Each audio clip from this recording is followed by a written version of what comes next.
நபிகள் நாயகம் ஸல்லல்லாஹு அலைஹி வஸல்லம் அவர்களுடைய மாமீர மகன் தான் ஜுபைர் இப்னு அவாம். அந்த ஜுபைர் இப்னு அவாம் என்கிற நபி தோழர் தான் அஸ்மா ரலியல்லாஹு தஆலா அவர்கள் கல்யாணம் முடிக்கிற கணவர். அவங்களுக்கு 3 குழந்தைகள் இருக்கு. அப்துல்லா, உர்வா என்கிற அந்த 3 குழந்தைகள் அவங்களுக்கு இருக்கு. அதுல முதல் குழந்தை அப்துல்லா.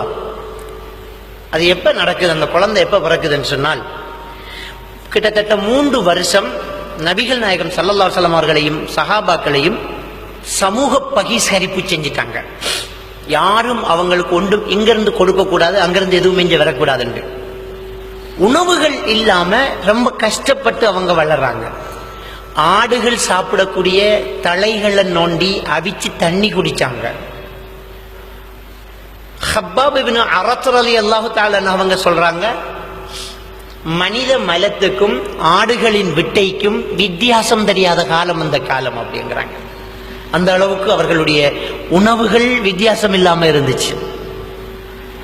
அதுக்கு பிறகு யாருக்குமே குழந்தை பிறக்கல.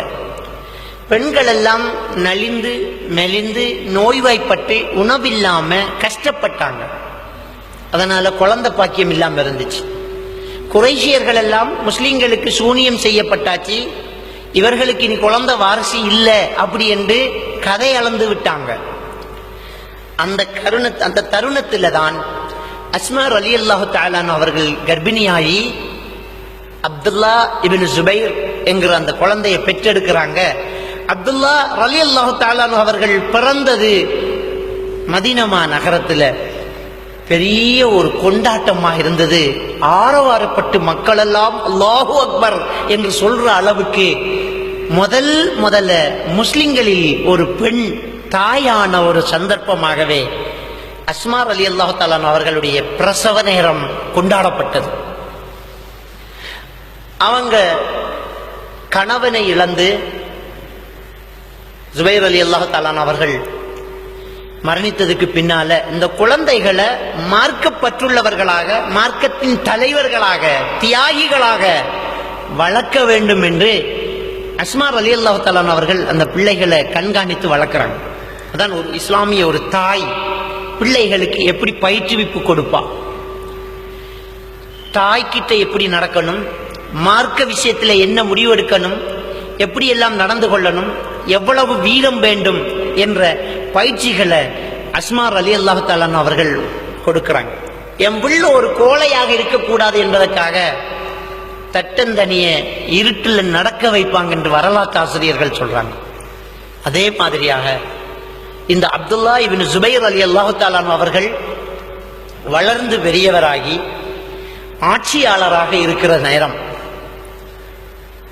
அஸ்மா ரலியல்லாஹு தஆலா அவர்கள் நீண்ட வயசு உண்டவர்களாக இருந்தாங்க. அல்லாஹ் தஆலா அவர்களுடைய ஆயுசை போட்டு வைத்தான். வயசு போய் 2 கண்ணும் தெரியாத ஒரு நிலையில அஸ்மா ரலியல்லாஹு தஆலா அவங்க இருக்கிறாங்க. ஹஜ்ஜாஜ் இப்னு யூசுப் படையெடுத்த காலம் அந்த காலம். ஹஜ்ஜாஜ் இப்னு யூசுஃபுடைய படை ஆட்சியாளர்களுடைய எல்லைக்குள் புகுந்து விட்டது. ஆட்சி பறிக்கப்பட போகிறது. அப்துல்லா இப்னு ஜுபைர் ரலியல்லாஹு தஆலா அவர்களுக்கு செய்தி வருது, நீங்க எங்களிடம் சரணடைந்தால் ஆட்சியின் ஒரு பகுதியை உங்களுக்கு தருவோம், இல்லை என்றால் உங்களையும் கொள்வோம் என்கிற ஒரு பேரம் பேசப்பட்டிருக்குது.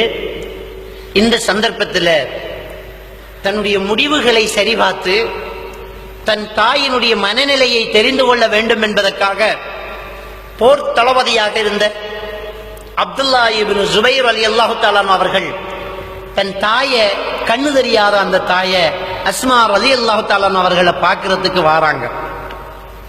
வந்து சலாம் சொல்லி தாய்கிட்ட நிலைமையை சொல்றாங்க. தாயே, ஹஜ்ஜாஜ் இப்னு யூசுப் படையெடுத்து விட்டான், என்னுடைய ஆட்சி பறிபோக போகிறது, நான் அவனிடம் சரணடைந்தால் எனக்கு ஆட்சியின் ஒரு பகுதியை தருவதாக வாக்களிக்கிறான், போராடவா சரணடையவா என்று ஆலோசனை கேட்கும்போது தாய் அஸ்மா ரலியல்லாஹு தஆலா அவங்க சொல்றாங்க,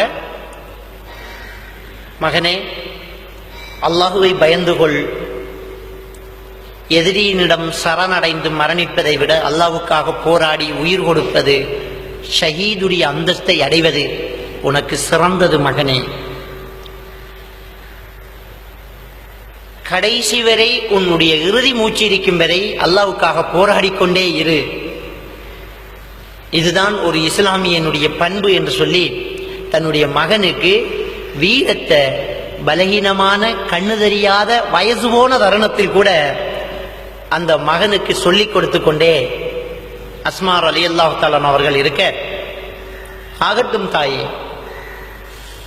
நான் சரணடைவதாக இல்லை, உங்களுடைய முடிவையும் கேட்டு தெரிந்து கொள்வதற்காகத்தான் நான் வந்தேன், கடைசி வரை போராடுவேன். ஆனால் எனக்கு ஒரே ஒரு கவலை தாயே, இந்த போராட்டத்தில் என்னை கொன்றுவிட்டால் ஹஜ்ஜாஜ் இப்னு யூசுப் என் மீது அதிகமான கோபத்தோடு இருக்கிறான். என் ஜனாசா கூட உங்கள் கைக்கு கிடைக்குமா என்பதுதான் சந்தேகம். என்னை அவன் துண்டு துண்டாக துண்டாடலாம், அந்த கவலை மட்டும்தான் என்று தன் தாயை சோதிச்சு பார்க்கறதுக்காக, அவர் கோழை அல்ல, தாய் எப்படி இருக்கிறார், நாளை என்னுடைய மரண செய்தி என் தாயை வாட்டுமா, அவங்க அழுவாங்களா, அதுக்காக வேண்டி சொல்லி காட்டுறாங்க. அஸ்மா ரலியல்லாஹு தஆலா அவர்கள் சொன்னார்கள், மகனே, ஒரு ஆடு அறுக்கப்பட்டதுக்கு பிறகு அது துண்டாடப்படுவது அதற்கு எந்த வேதனையும் தராது, தைரியமாக போராடு, என் அருகே வா மகனே, இது கூட நம்முடைய கடைசி சந்திப்பாக இருக்கலாம் என்று அழைக்க, அப்துல்லா இப்னு சுபைர் ரலியல்லாஹு தஆலா அவர்கள் தன் தாயை நெருங்க மகனை கட்டி தழுவி முத்தம் கொடுத்து சொன்னார்கள், மகனே, நீ பயந்து விட்டாயா? இல்லை தாயே. பின்னர் ஏன் நீ கவசம் அணிந்திருக்கிறாய் என்று கேட்டார்கள். நீ கவசம் அணிந்திருக்கிறாயே, பயந்து விட்டாயா என்று கேட்டார்கள்.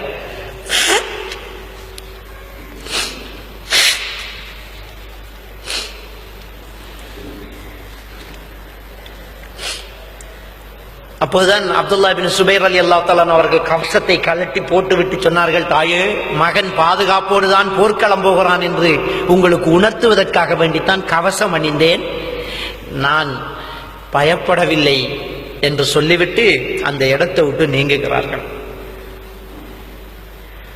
யுத்தம் முடிந்து விட்டது. அப்துல்லா இப்னு சுபைர் ரலியல்லாஹு தஆலா அவர்கள் இன்னா லில்லாஹி வ இன்னா இலைஹி ராஜிஊன் ஷஹீதாகி விட்டார்கள். அவருடைய ஜனாசா ஒரு குதிரை மீது வைக்கப்பட்டு அஸ்மா ரலியல்லாஹு தஆலா அவர்கள் வரவழைக்கப்பட்டு விட்டார்கள். உங்கள் மகனுடைய சடலம் ஷஹீதான புனித உடம்பு என்று அந்த அம்மையாருடைய கண்ணு தெரியாத அந்த நபித்தோழியினுடைய கையை பிடித்து அந்த தியாகியினுடைய உடம்பிலே வைத்து, இதோ உங்கள் மகன் என்று காட்டும்போது தன்னுடைய மகனுடைய மேனியை தடவிக்கொண்டே குதிரையின் முதுகை தடவின அஸ்மா ரலியல்லாஹு தஆலா அவர்கள் அங்கு நின்றவர்களிடம் கேட்டார்கள், என் மகன் குதிரையிலிருந்து இறங்கி போராடவில்லையா என்று கேட்டார்கள். தோழர்கள் சொன்னார்கள், தாயே, அவர் இறங்கித்தான் போராடினார், நாங்கள் தான் ஜனாசாவை குதிரையில் வைத்தோம் என்று சொன்னார்கள். என்றால் கடைசி நேரத்தில் கூட என் மகன் எப்படி இருந்திருக்கிறான், பயந்திருக்கிறானா, உண்மையிலே அல்லாஹ்வுக்காக உயிர் கொடுத்திருக்கிறானா, அவன் ஒரு தியாகியாக இருக்கிறானா என்பதைத்தான் அந்த பெண்மணி சோதித்து பார்க்கின்றார்கள். அதே மாதிரி தான் காதிசியா போர். காதிசியா போர் படை தயாராகிறது. ஹுனசா என்று சொல்லக்கூடிய ஒரு பெண்மணி தன்னுடைய 4 ஆண் பிள்ளைகளையும் உபதேசம் செய்து போர்க்களத்துக்கு அனுப்புகிறார்கள். 4 ஆம்பளை பிள்ளைகள், 4 அவருடைய வாரிசு. 4 பிள்ளைகளையும் அல்லாஹ்வுக்காக வேண்டி இந்த போர் நடந்து கொண்டிருக்கிறது. இந்த பூமியிலே அல்லாஹ்வுடைய மார்க்கம் உயர வேண்டும் என்பதற்காக போர் நடக்கப் போகிறது. மக்களே, தைரியமாக போர்க்களம் செல்லுங்கள். எதிரிகளை இந்த உலகத்திலே மிச்சம் வைக்காத அளவுக்கு நீங்கள் போராட வேண்டும். அல்லாஹ்வுடைய ஷஹாதத் என்கிற அந்த அன்பளிப்பை நீங்கள் அணிந்து கொண்டாலும் போர்க்களத்தில் புறமுதுகு காட்டக்கூடாது என்று உபதேசம் செய்து 4 ஆம்பளை பிள்ளைகளையும் காதிசியா போருக்கு அனுப்பி வைக்கிறாங்க. ஹுன்சா ஹுன்சா ஹுனசா என்று சொல்லக்கூடிய அந்த பெண்மணி வரலாறு சொல்கிறோம். அந்த 4 பேருமே அந்த யுத்தத்தில் ஷஹீதாகிறாங்க. அந்த பெண்மணிக்கு தகவல் வருது, தாயே உங்களுடைய 4 பிள்ளைகளும் ஷஹீதாகி விட்டார்கள் என்று. எவ்வளவு ஒரு வேதனையா கவலையான ஒரு விஷயமாக ஒரு தாய்க்கு இருக்கும். அழுதாலும் அவங்க ஒரு துஆ செய்தாங்க, யா அல்லாஹ் 4 ஷஹீதுடைய தாய் என்கிற அந்தஸ்தை எனக்கு தந்திருக்கிறையே, உனக்கே எல்லா புகழும் அப்படின்னு சொல்லி அதை சந்தோஷமாக ஏற்றுக்கிட்டாங்க.